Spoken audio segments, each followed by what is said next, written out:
Hello everybody, Professor Lombardo. Just a quick video to give you some basics of Zoom because I want to make sure that you guys will still be able to do kind of group work and work with your friends even if we're trying to practice social distancing as best as we can.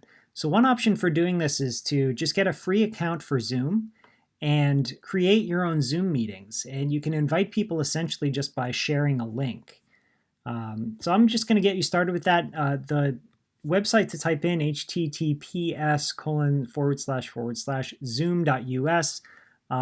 For those of you who have used this before, you probably already have an account, but if you don't have an account, you can sign up for free. So you just put in your birthday. I'm just going to make up something that's convenient here. April 92. Continue.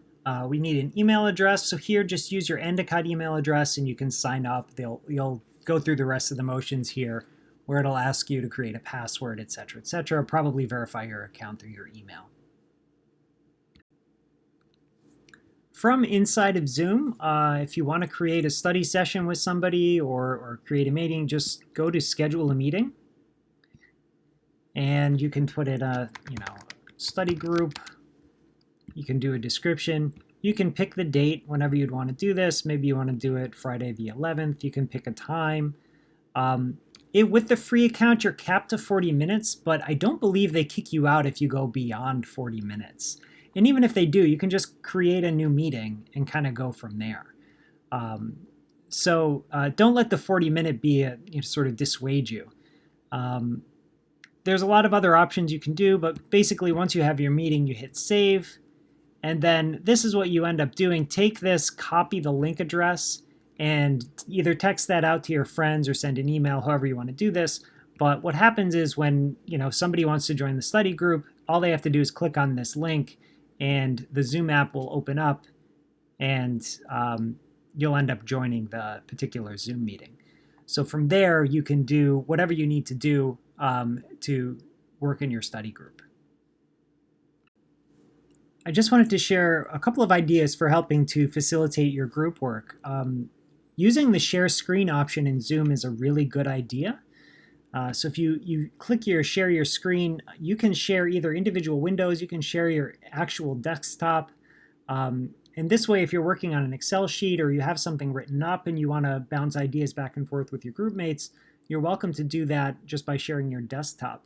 Another nice option, and suppose you're working at something or you're looking at something in your notebook and you want to share something in your notebook, is to use your iPhone or your iPad or your smartphone to mirror your display. So essentially, when you do this, you're going to open up your smartphone and you're going to do a share screen or a screen mirroring and click the Zoom app. And you can see my iPhone. So if I click on the camera, I can essentially just use this now as a document camera, and you can see what's around on my kitchen table here. I have a Mancala board out. So I could point to something in my notes, and I could kind of show you, we could talk about it, and kind of move from there. And when you're done, obviously you stop the share. Another nice thing to do is of course, you can kind of take pictures and put them on your desktop and share your pictures as well. So if you take a picture with your smartphone and then you just share that with your into your downloads, for example, here's the picture of that Mancala board, right? You can go into Zoom and share your screen, and you can just click open that picture here, and now it sort of show people what you wanted to discuss. So sometimes the picture option is probably going to be easier rather than having a live video feed and trying to hold your phone and talk, etc. But these are just some options that you can use to help facilitate the group work. Obviously, you can have some chat if that's easier. And if one of your participants, there's only one participant in this case, but if one of your participants wants to share their screen, you have to give them co-host status. So what you have to do there is essentially click on the Participants tab, and then you can choose individual people and add them as co-hosts. But a lot of this Zoom functionality you can look up very easily, just again using a Google search, right? So go to google.com, add co-host Zoom, and enabling and adding co-hosts to Zoom Help Center, right? So there's plenty of documentation here.